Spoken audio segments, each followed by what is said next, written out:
What's up, Mara La Yuca, Salvi fam? Here we are for yet another episode of the Corner Blue. I'm Andres Rico. I'm here with Hugo Alvarado, and you're listening to the one and only podcast on Azul in English here on the West Coast from NorCal to SoCal, repping just to break down what was the most recent match for La Azul. And to get stuff started, Hugo, how are you doing? I know this was a pretty busy week for you. Do you want to share some of the highlights? Yeah, it's been a busy week. Believe it or not, I had some family stuff, so I couldn't school, kids, meetings. I couldn't watch the whole game. But I recorded the game. I watched the first half with some interruptions, and I have yet to watch the last 20 minutes of the match. All right. All right. So there's your disclaimer, ladies and gentlemen. I'll be able to fill in some of the gaps. It's just that dad life. That's how it is, the 21st century dad life. Because I'm pretty sure back in the day, all the family, everyone else, sálganse de la sala, quiero ver mi mascón, but times are different. But anyway, yes, busy week, excitement when it comes to La Azul, which with their most probably last match of the year so far as it stands. 4-1 loss to Peru. Obviously, a score line that doesn't necessarily bring out joy from fans more than anything. It's kind of replaying old mistakes that we've seen throughout the Hugo Perez tenure and the history of La Selecta in general. A good first half followed by a second half where, the legs seemed a little heavy here and there, and distractions in terms of concentration on the defensive end, which led to goals, like direct mistakes made by the team that turned into goals. But 4-1 just seems a little too much, in my opinion. I mean, you look at the stats. Granted, the stats don't tell you the complete story, but shots. You look at the number of shots. El Salvador had 10 versus Peru's 8 on target. El Salvador only had 1 shot versus Peru's 5. Possession-wise, it was 46 La Selecta, 54 Peru, so pretty even. And then the passes, El Salvador had 394, Peru had 464, and the accuracy, the percentage is almost the same, 84, 83. So, it's funny. I have an uncle who's been very skeptical of the Hugo Perez era and usually is a naysayer. He's also an Alianza fan. I don't know if that correlates, but I talked to him today, and ironically, he was impressed by the game. He was impressed by the team, which I was surprised to hear the positivity, because usually he always called me pissed off. Azul no sirve, que el mister, que esto, que lo otro, que pongan a Fito, and, and all that good stuff. But he seemed to be genuinely impressed with at least, that span between the 20th minute to like the 70th minute, where it was a duel. It was a decent sparring where El Salvador played faithfully to Hugo Perez's style of trying to play out from the back, of trying to find those connections in the mid. And we saw some pretty interesting stuff coming from Jairo. You saw him finally clicking with Enrico, which had been one of those connections that we didn't really get to see too much throughout the octagonal. Kevin Reyes had a couple of, moments where he was able to almost switch to the left side, and it was like Enrico, Jairo, like kind of bunched together, but they were getting those touches in a way that we don't really get to see too much in the mid as of recent. We saw the return of Roldan, which is a huge plus considering the reason why he had basically taken a step aside from the team.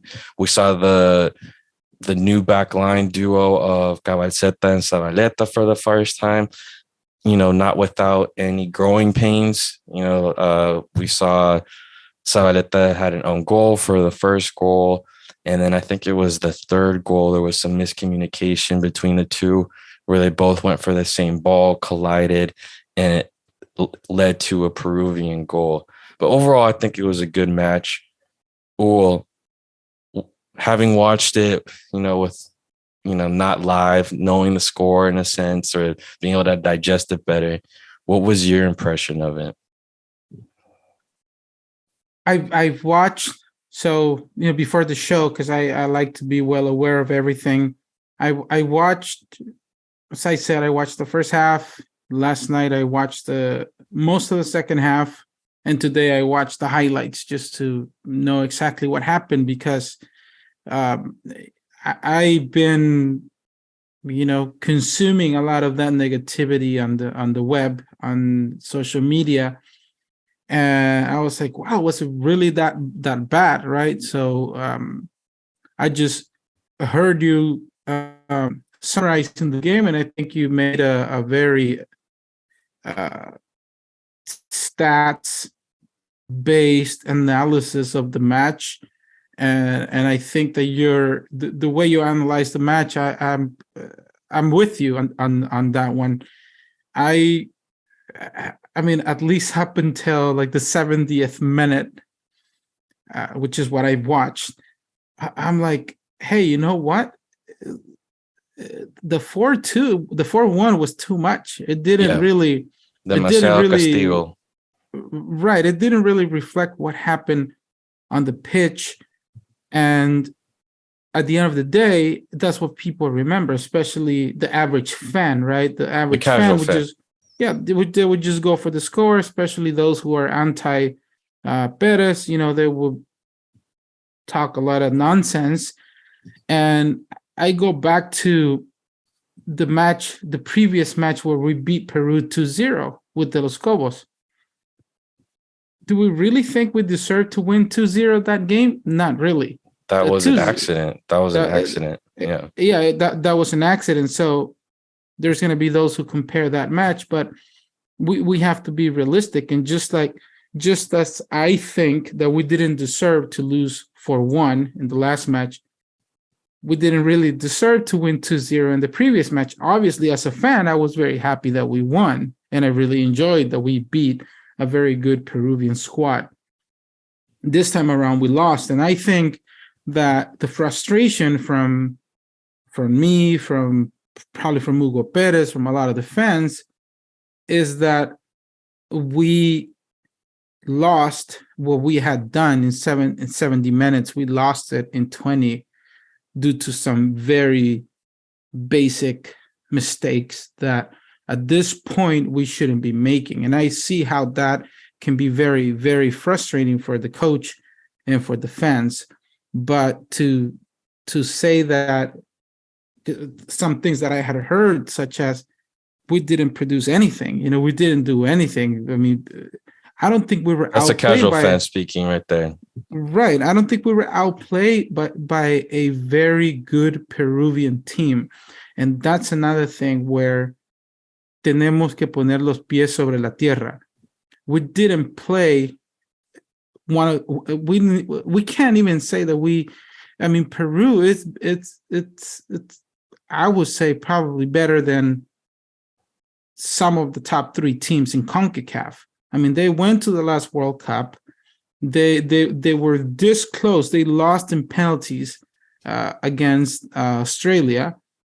They're a very, very talented team, and I think that we always want to win. But I at least I was not one of those fans. I'm always positive and I always want to win, but I was not one of those fans who thought, "Oh, we're gonna win this game. It's a piece of cake." I knew it was going to be a very difficult match.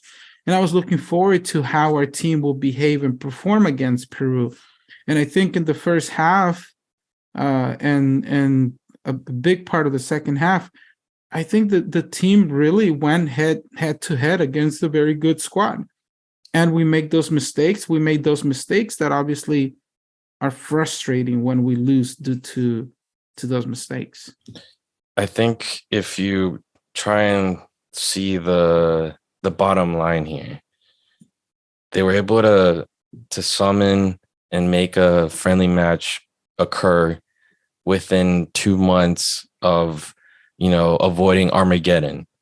We went from the possibility of playing Argentina to nothing to they found a match. They had a mini camp. That's positive. You could sense this time around the frustration coming from Hugo Perez. At least like the post game conference where he was saying, I'm gonna have to look at this squad and there might be some guys I'm not gonna call up. I feel like maybe it was, just the ire of the moment or the rawness of the moment of having to digest a scoreline like that.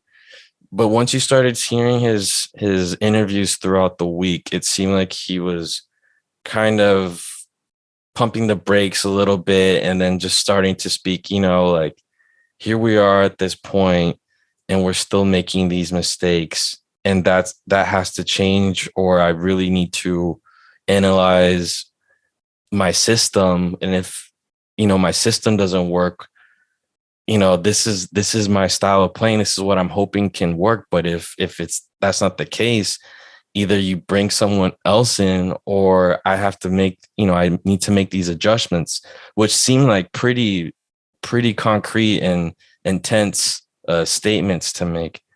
But I think when you look at the history of this team and the Hugo Perez tenure, yes, the Gold Cup, we saw this switch go on, and we saw a style of playing, a team react and respond in a way we hadn't seen in a while, a style that was more pleasing to the eye.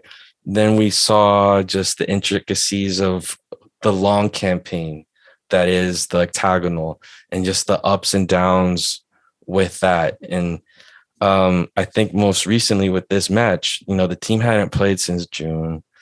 We're not a country that is stacked, that we have the depth, that we have the players that are playing at a high level consistently throughout the whole year.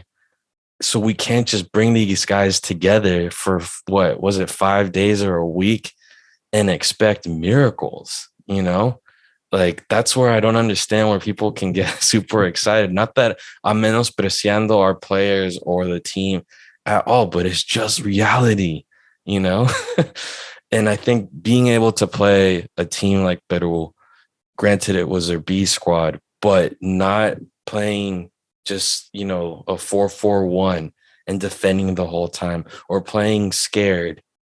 I thought those moments where you saw them playing down the line when players were making those connections, that's the type of, I'd rather see them go down that way than just, pardon my language, but playing like pussies and just parking the bus, like I'd rather see that type of fight in them.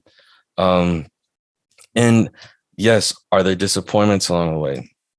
Like, yes, I'd say one of the biggest disappointments that I have so far is seeing Enrico not being able to get comfortable in the 10 spot. It seems like there's a lot going on. I'm assuming, right? Because I haven't spoken to him, but it just seems like there's a lot going on when it comes to his club career. And then also he's had ups and downs with the national team. And I saw him being a little more open and more dynamic with Jairo, as I mentioned earlier, which is something that we haven't really seen too much. There was more of a understanding of timing the passes, knowing when Jairo was going to make his runs. But I think what this team needs right now is a player, a number 10 that can play, be consistent, and kind of guide the team. Because yes, you have the center backs, there's leadership there. You have Larin, Tamacas, but in the middle up, we don't have someone that says, give me the ball, or can be like the brain of the team at this point. And I think, in my opinion, that's where the Perez's have to look elsewhere. Like, even if it's almost like this short-term apprenticeship where we have that 10, or a consistent 10 or a veteran 10 that can show Enrico the ropes, guide him through the idiosyncrasies of our style of play, of the culture of communicating, of having that level-headedness required to be the 10 of a national team. If we don't have that, I really worry that Enrico can get burnt out because it is a huge responsibility. And unfortunately, up until this point, we've seen flashes of it, but not enough consistency to get us, thinking that we can go beyond where we have so far. So let's speak to the case of Enrico specifically. There's a few things to consider with him, because I've heard some things that were said about him. Yeah, there's been a lot of stuff being thrown out there. Yeah, a lot of stuff about Enrico, and again, I watched the match. I watched the parts that he played.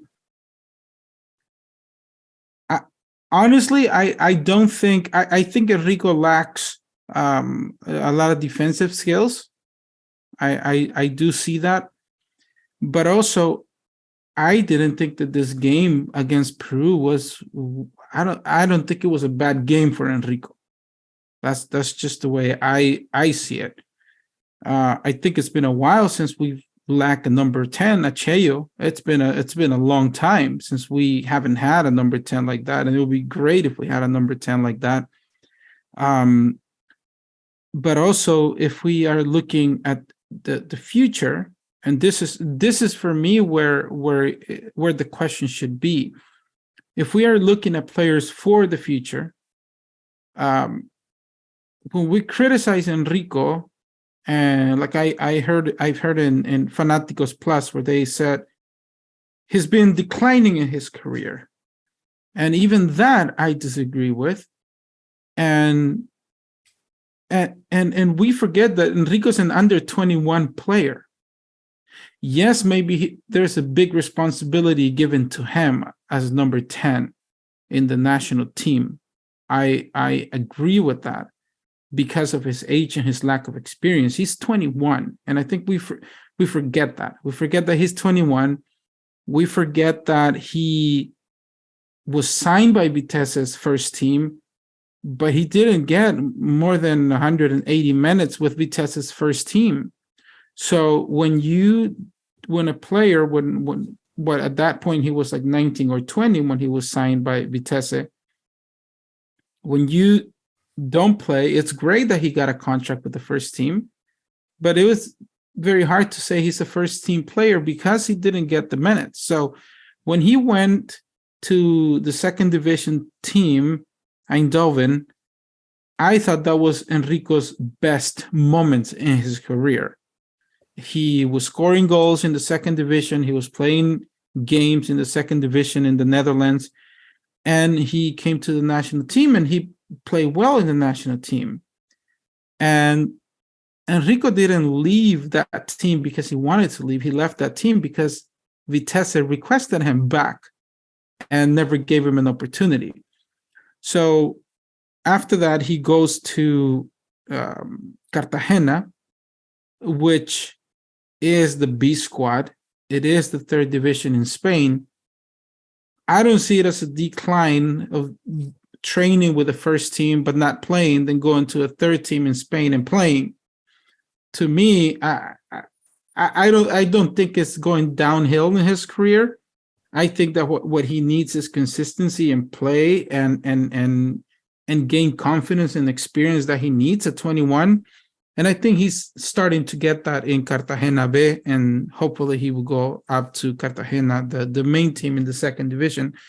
But I think it is a lot of responsibility for a 21-year-old, and we've seen glimpses of what he can do.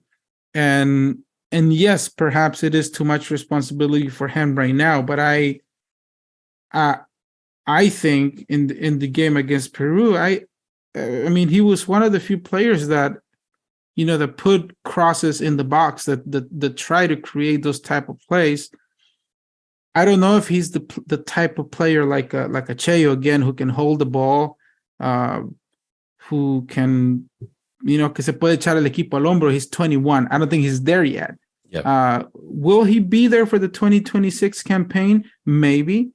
And the only way to get there would be with experience and minutes and And I think Hugo Perez is making a lot of bold moves, from playing players like Enrico to playing the style that he tries to play, which, sometimes is very risky. But I agree with you, Andres, that I rather lose. Honestly, it's frustrating to lose because of the mistakes that we made 4-1 against Peru, than tying 0-0, playing a very boring style of play, which is what we were playing with Carlos de los Cobos. Or We were winning not, 2-0 with one shot on goal. or winning 2-0 And then with 93rd minute, right. But most of what we were seeing with de los Cobos, and again, people know me historically. I rarely criticize a coach or a player because that's not my style. But we were not playing anything with de los Cobos. Maybe we were getting a 0-0, and on paper, if you tie against Peru, it's like, okay, at least we didn't lose. But inside, were we satisfied about the way we played? Not really. At least I think that with Hugo Perez, the team is trying to play an offensive style. Yes, we lack creation and opportunities from the de los tres cuartos para arriba. Yes, we do need to work on that. But I think the team, we don't park the bus with Hugo Perez. And I appreciate that. As a fan, I appreciate that, because I strongly believe that if we continue playing like that, and if we have the patience and we don't go where a lot of the media goes after losing against Peru 4-1, where everything seems to be a disaster, if we have the patience to let this team grow, I think we're going to have a team who's going to play an offensive style of soccer that we like, that we're satisfied, and I think we're going to start seeing the results. We can achieve what we want to achieve in a year, in a few months, and that's another thing where I hear he's had plenty of time to work. Really? I mean, well, really?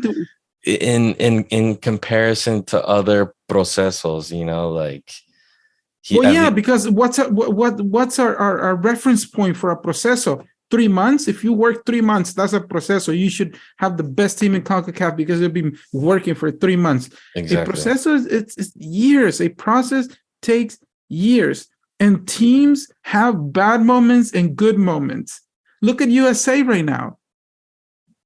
They have the World Cup around the corner, and the US is bricks. Right. So, and perhaps in the World Cup they're gonna do really well. So, teams, just like players, have good and bad moments. Zabaleta didn't have his best game against Peru. Definitely not. And but I'm sure but there were moments, other than some of the miscues, the one-on-ones, I know there were at least like 3 or 4 balls played to the player he was marking, and he just wrapped his leg around it and cut it off. There were plenty of instances where the one-on-ones, the Peruvian wasn't even receive the ball. Like he had a decent game considering how his season's going as well. And this is what people need to understand, is like most of these guys are either in a transition, between leagues, clubs, or they're still trying to get a strong foothold for their own club. And again, we're not one of these marquee countries where we're stacked and our dudes can just show up 2 days before and play jugar de memoria. That just doesn't exist for us. People need to realize we're in our own little world, and we're competing with countries that are at that point. And to get a friendly against Peru, to play the way we did, I'd say overall it was positive. Like one of our OG listeners, Angel Portillo, shout out, he was at the game and he told me they just looked a little like the timing was off. They just looked a little rusty out there, according to him. And you could see that when they were trying to combine and starting the game. But then once they got into a rhythm of things, we saw Kevin Reyes try and do a couple tricks down the right line, because how he likes to go one-on-one and try and take his defender. And there was some very lackadaisical play where he's like cutting into the defender or showing them the ball or trying to set up his little juke and things not working. But then once the team got more compact and he's not running away from everybody, that's when they started to generate some play. Christian Gil. One thing that I want to talk about there is finally we saw passes into the final third. That's something we've complained about, since the octagonal started, is the lack of play being generated in that final third. And he looked like Joaquin Rivas when Joaquin Rivas gets the ball, where they receive it with their back to the goal and wait for the wingers and the midfielders to join them and play off of them. There were plenty of plays, but you saw what happened because he is not the biggest, strongest 9 or a striker. He absorbed a lot of impact, but he won so many fouls based off of his positioning and his speed getting to the ball. Like, that's one thing people need to realize too, is even though our plays were getting abruptly shut down because of the Peruvian defense fouling, we were getting a lot of free kicks and generating plays that if we tweak things around, those need to be converted into goals and whatnot. And just having more shots on goal. I don't know. Again, I'd say there was a lot more positives than negatives in this match. Things started to fall apart once the subs went in, some changes were made, and then Peru threw out their A-listers, their starters, and our starters, tired with changing the system a little bit and playing marquee players. That was a recipe for disaster. But unfortunately, it was all our doing, all our mistakes set in with another ball to no man's land, that type of stuff. Just the same type of mistakes that have cost us the points during the octagonal that you're looking at, the teams that made it, and you're like, we had a good shot of getting there, being closer. But I think the main thing, what we need to focus on, or I want to see, is where does Roldan fit into this? Because I think he's still, obviously he can play different positions, but we saw him playing almost as a 9 at one point. We saw him playing as a double 5 spot, contención. But he just didn't seem to feel too comfortable. And I don't know. When I think of Roldan, I'm trying to think, what is his role on this team? Because obviously Sounders, he's a right back. But in this team, what is his role? Where does he do the best for us?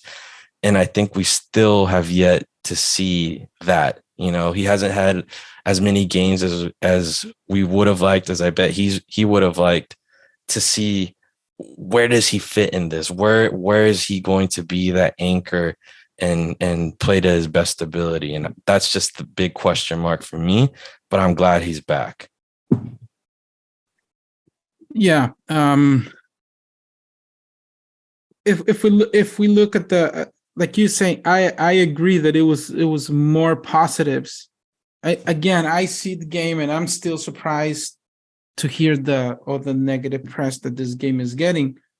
I narrowed down to the result. What would have happened if we've played the way we did,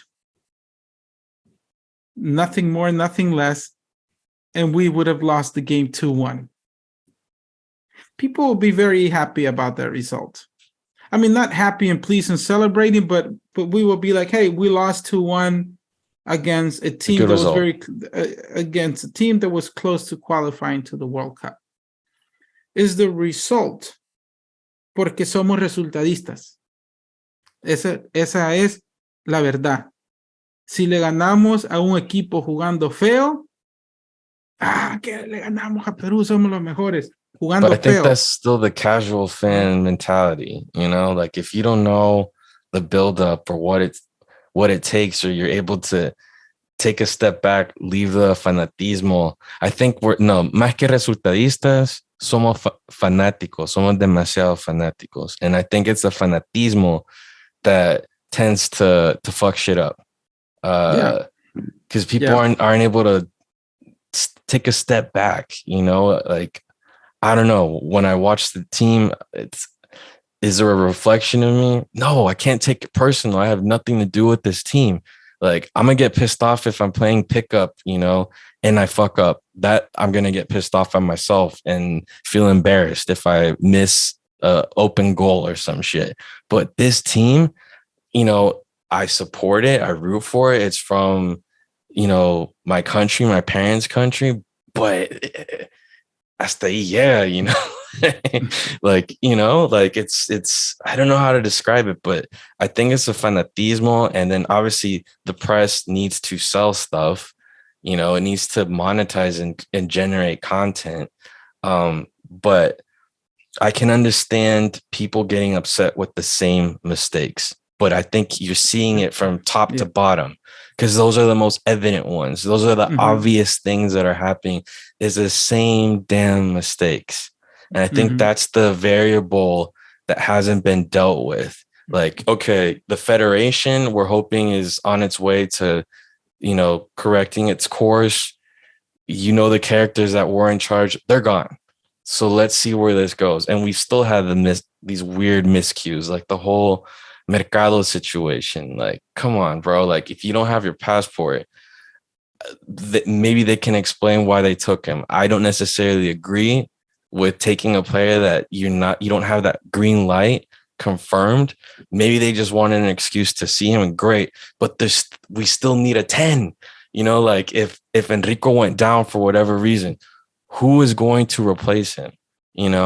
And again, I think I've went off on a tangent, but I think those are the things that I can understand fans being, or the press being, upset about, is seeing these, and I'm going to call it infantile mistakes, like, yeah, you can call them that, because it's just too consistent, too repetitive.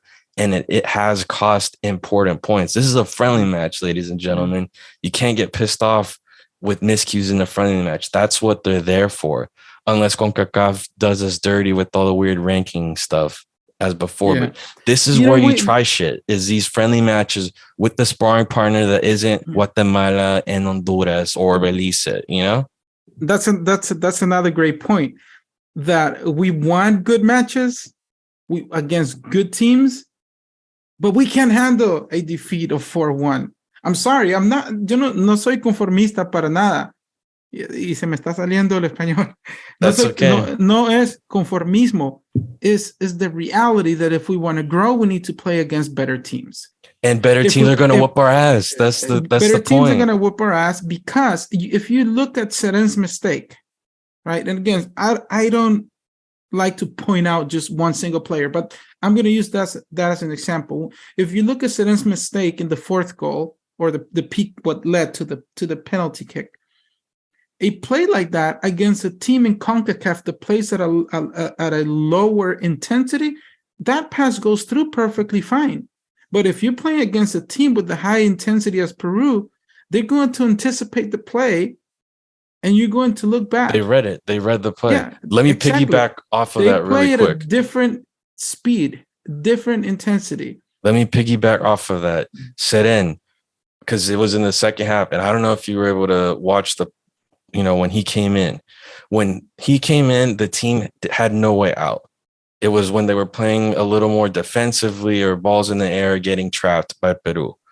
When he came in, he started making the passes into space, creating space, taking risks that none of the other players were doing.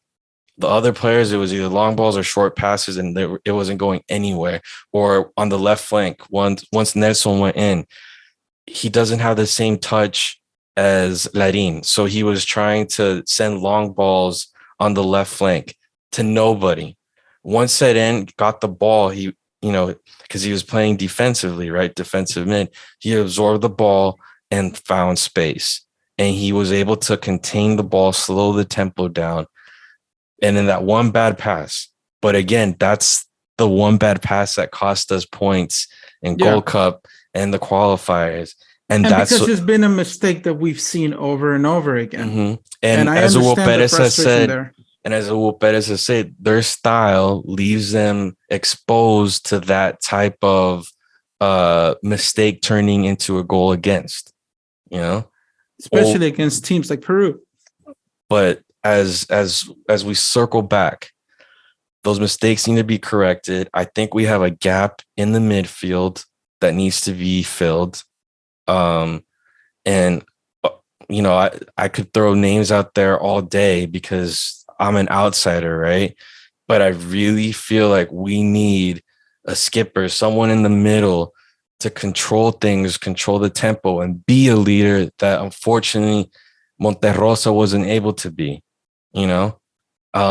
But from what I've seen, and granted, they're veterans, but there's people like Mayen or Puned or other players in the league that, or in the local league, that at least can try and control the tempo and be a leader. But I think Puned and Mayen, despite what the issues have been with Hugo Perez and what he hasn't seen in them, I feel like they could be a good apprentice to someone like Enrico, to maybe Harold Osorio once he gets his career going in Chicago too. But we need someone to be that master and to deal with these Padawans in the field, because there isn't anybody.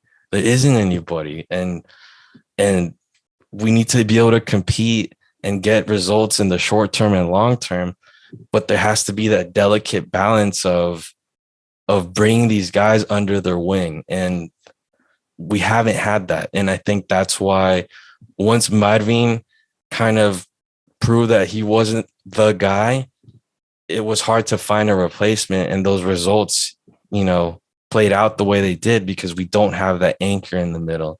And I think that's the big question mark moving forward, because if you want to play that risky, playing out the back, those balls into space or in the middle, you got to have someone with a magnet on their foot. You have to have someone that isn't just going to give the ball and then we get countered on and scored on all the time.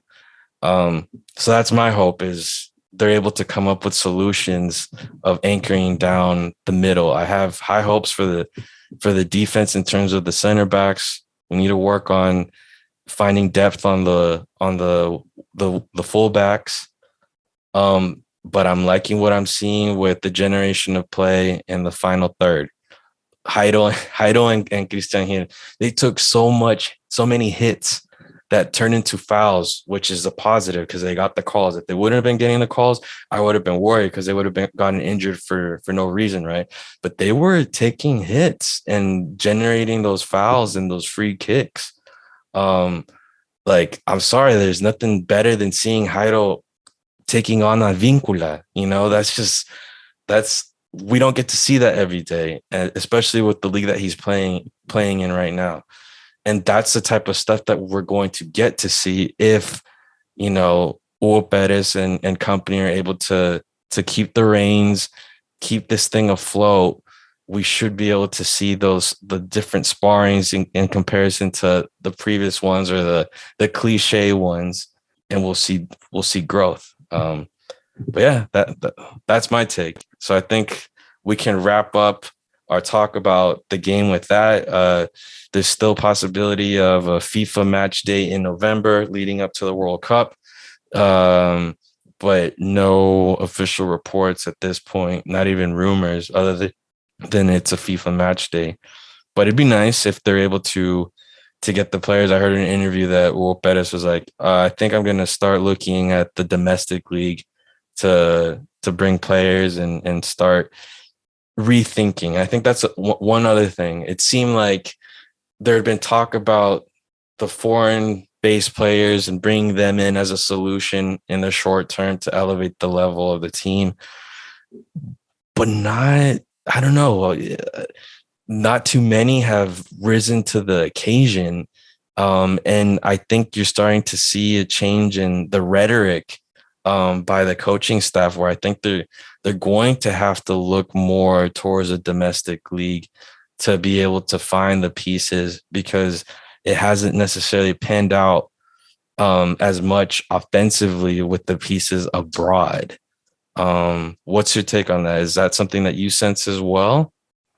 I haven't heard that. I haven't heard that honestly. I heard something about he said that he needs to start working with the domestic players. But again, I haven't really been.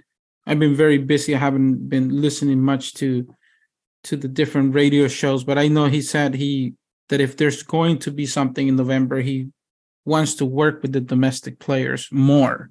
And then if not, then it's not even worth it to him. Right. So I don't know if that meant looking more into the domestic players. I think it meant more of having more time to work. The backbone of the national team has been the domestic players. And that's another point. That's the backbone has been the domestic players. They haven't been playing. There are players that are best, such as, Tamacas, Narciso, Mario. Honestly, I don't think they played a bad game, but I don't think Tamacas played his best game. No. I don't think he was as sharp as we used to seeing him. And I think that's a result of the lack of play and the lack of rhythm. And he wasn't playing off of Reyes too well. They didn't combine too well. That connection wasn't there. Yeah. And in terms of the foreign domestic players, people know what I do. The way I see it is the more options, the better. I think that just like in the domestic league, you're going to find players that do really well in the domestic league, and then you bring them to the national team and they're not ready for the national team. You're going to find similar cases with the foreign players.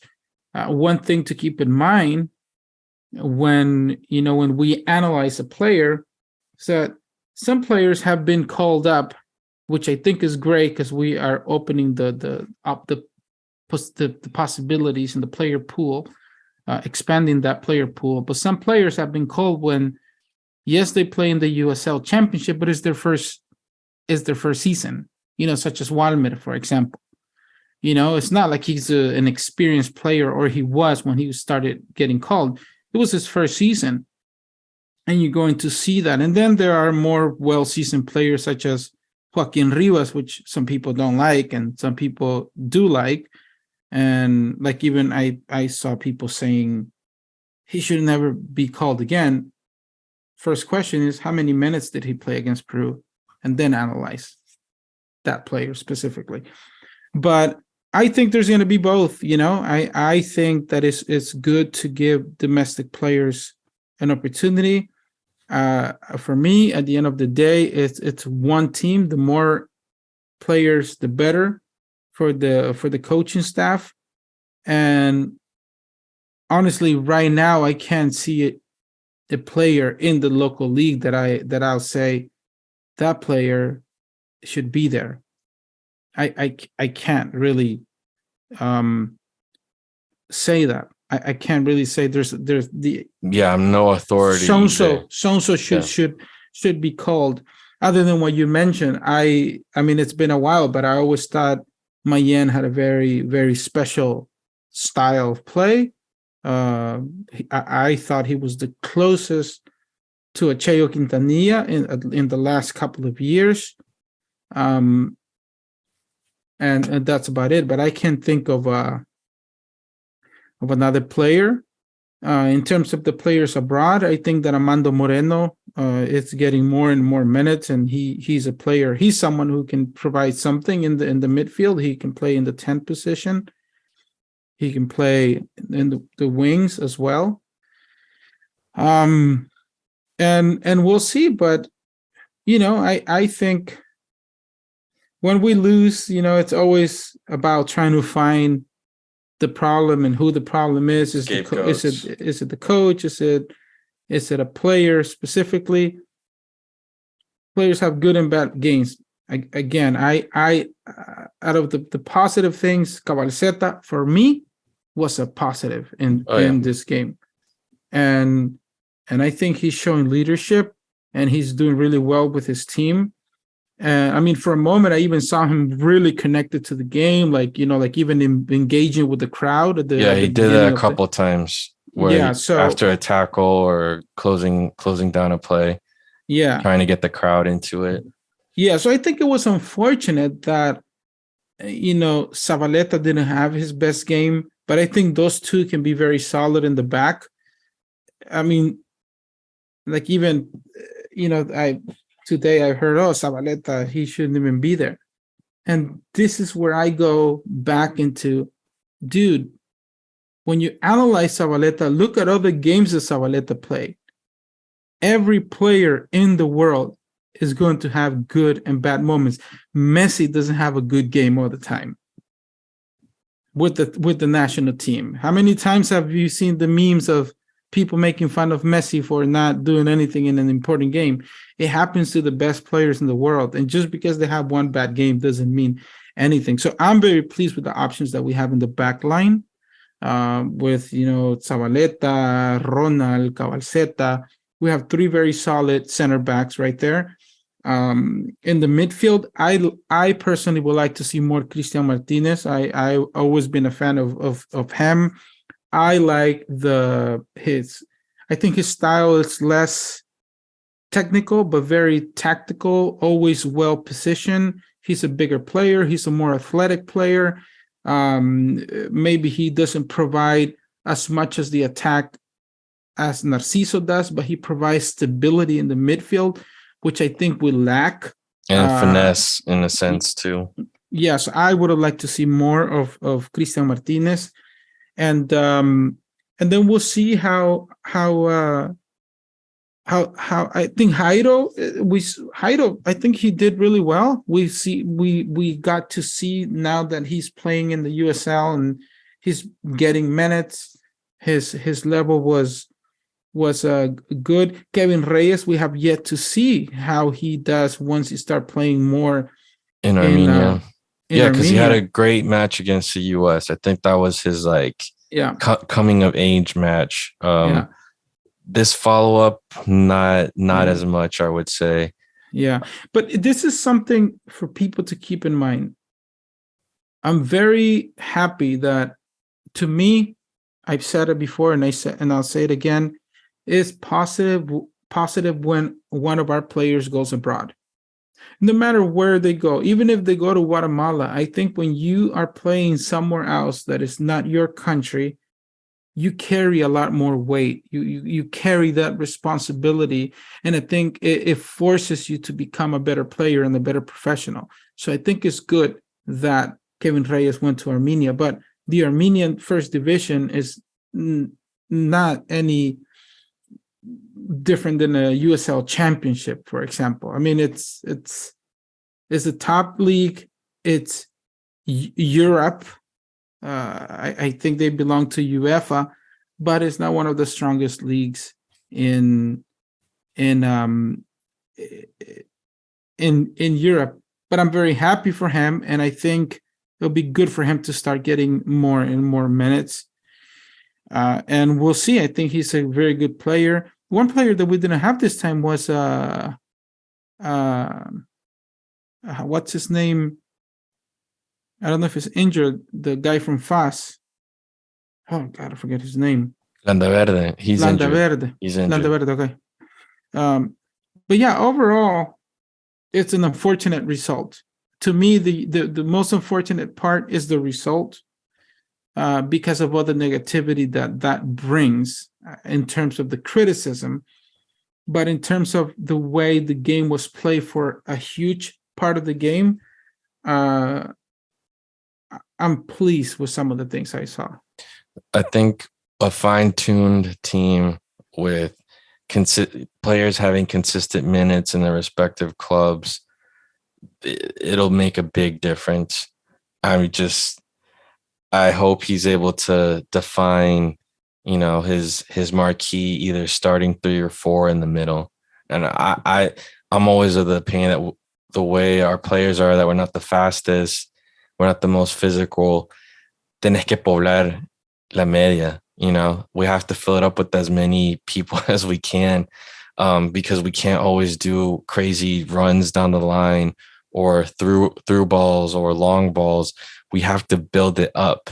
You have to have like that your diamonds, your triangles, in a way that kind of reminds me of the Cheo days with Osael and Christian and Ramon Sanchez and all of them playing off of each other. And it wasn't these super long passes. No, it was these small touches. Used to playing in Cusca with rain, you can't be doing these daisy cutters, for more than, I don't know, 10, 20 yards. It's all these small touches, this like this is street ball mentality that we have yet to see with the mid. Like you just see sometimes Heidel being isolated too much, whether it's Enrico or whoever's in the mid. And like I said, once Kevin Reyes for a couple plays, it's like we had two wingers. I don't know how, he made that switch, but when they were playing compact, that's when they were starting to make the passes and generating space. So yeah, I mean, I'm glad it's not my job to figure all that out, and I can just talk about it after the fact.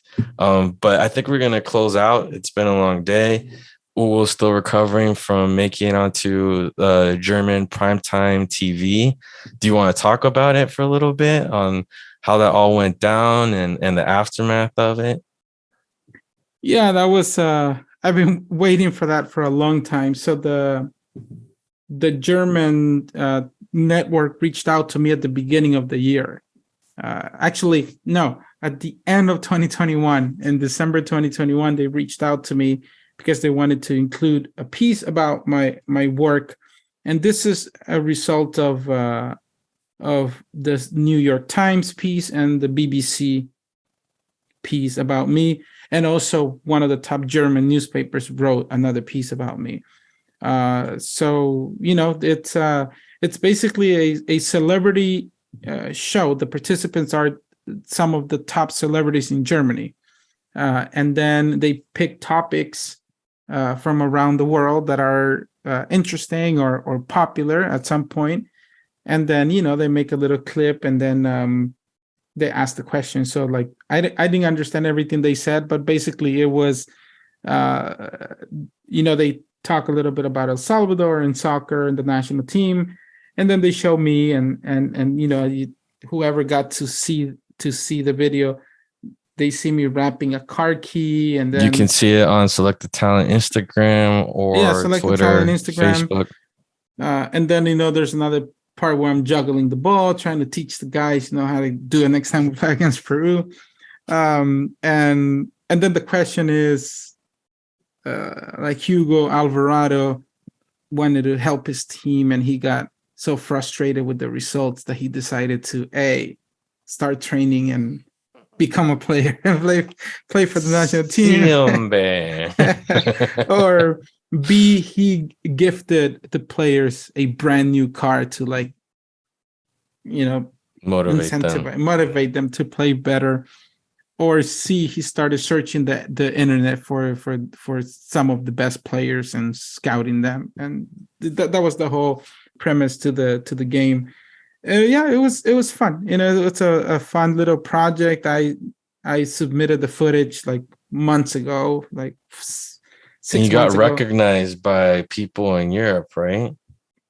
Oh yes, that was fun. So one of the players that I scouted a long time ago is Marvin Baumgartner, who he's from Switzerland, the German part of Switzerland. Schweiz. And I hadn't talked to him in a while. Don Marvin. Yeah, and so I knew the show was broadcasted at 11, started at 11:15 Pacific time in the morning. And then I get this message with a screenshot, and he's like, "Hey Hugo, I just saw you on one of the top German networks in here in Switzerland, and one of the photos was of me with him when we went to Turkey." I took that photo. I should have got a credit. You took that photo with Zabaleta, not Giovanni. Eric, but Giovanni Zabaleta and Marvin and me. So it was fun. It's for me, it's fun. It's always fun to get that recognition, but I always go to, and what gets me going, and I'm very curious about, is who's gonna hear this. Are there any Salvadorian players in Germany or Austria or Switzerland, the areas where they speak German, who are going to watch this and reach out to me. So ultimately, for me, the recognition is great. It's fun. Who doesn't like to be recognized for something they love and that they're doing, and the international world knows about you? It's And it was your acting debut, right? I saw you puteando la tele. It was my acting debut. Yeah. Echen Bergen, Cerotesen. Valen Bergen. Scheisse. Yeah, it was fun. So it's good, and we'll see. It seems like that was the last thing that resulted out of the like the big news outlets writing about me. So now I can chill for a little bit. But that was fun. So I'm still waiting for a German Salvadorian soccer player to reach out to me. Purdy, no, sure. Just to clarify, if you've heard previous episodes, especially one where he was on here, Purdy is not German. He played in Germany. There was a lot of confusion back in the day. But to close out, Steven Purdy Ramo Gordon. Just want to. Where did they get the Gordon from? I don't remember that part. Yeah, they would actually, the federation put him out like a Stephen Francis Purdy Gordon, and he was like, "Where did they get that from? There's no Gordon in any of my documents." That's funny. But all right, we'll close it out. Yes, La Selecta lost to Peru. Bummer on the scoreline. Good to see them get that sparring. Hopefully, it'll lead to positive changes in the team and correcting the same old issues when it comes to playing out of the back or those risky touches. We completely forgot that they finally debuted the Navy kits that we've been waiting for almost a year, I think, right? Yeah, almost a year that they never used them during the octagonal. I'd say one of the better designs, right? At least look-wise, aesthetically. But I do have to tell you, we were talking about this on Twitter with some of the listeners, if you buy that jersey, if you haven't by now, just be extremely careful because it has a manufacturing flaw that if you wash it and it's in too harsh conditions, the golding frame on the crest on the ES falls off. I don't know why, whether the ink is just Walmart quality or I don't know what it is, but be careful. You can check out the thread or conversation that we had on Twitter with some of the listeners where they give their own 2 cents on how to avoid this or if it's happened to them. I personally, because I collect jerseys, look back there and in my closet as well. But I found that the best way is I just do it old school by hand, because that way I don't have to worry about the machine, beating up the crests or the jerseys. Obviously, you stay away from dryers because that'll melt some of the components of the jersey. But yes, I wash it in a bathtub and I leave it to dry on a rack I found on Amazon. And my wife hates it because sometimes I leave the door closed of the bathroom. And so then the clothes get mildewy. And she's like, wash this shit. It's not going in the closet again. This shit stinks. But anyway, that's how I do it. And so far, the crests are okay. She did wash. The only reason I found out is she washed mine and fucked up the crest. I was like, oh, God. But yes. All right. So just to close out, a couple more shout outs to our listeners that interacted with us during the week. Shout out to Zito Virtual or Zito Virtual. Thanks for checking in with us on Twitter. Hopefully you enjoyed our analysis of Zabaleta's game and Rico's game, because I know you asked about that earlier. Shout out again to Angel Portillo for reaching out and giving his report on what he saw in the flesh, because it is different when you see it in the flesh. And shout out to Carlos Houston for always checking in with the post-game info. Again, you can like and subscribe to our YouTube channel, our Spotify channel. Follow us on Apple Podcasts. Check us out there. Facebook, we're a little lazy with, I ain't gonna lie, but we're mostly active on Twitter and Instagram. Again, thank you. we're on year 2 of this, and it still seems like a lie that we've been doing this that long. I know I've found podcasts along the way that you get into them and they peter out. And so we're going to keep the effort of keeping this going.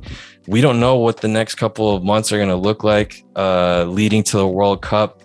And of course, that's not going to involve us, or at least La Selecta, but we'll find ways of coming up with content in the meantime. Just be patient with us. We're doing this for fun. It's late Friday, so this will be coming out Saturday morning. Hopefully you can listen to this while you're cleaning up your house, being a 21st century adult, whether you're male or female. So yeah, thanks to all you guys. Thanks for tuning in. And we'll catch you guys next time. Hugo, do you have to say anything before we dip out?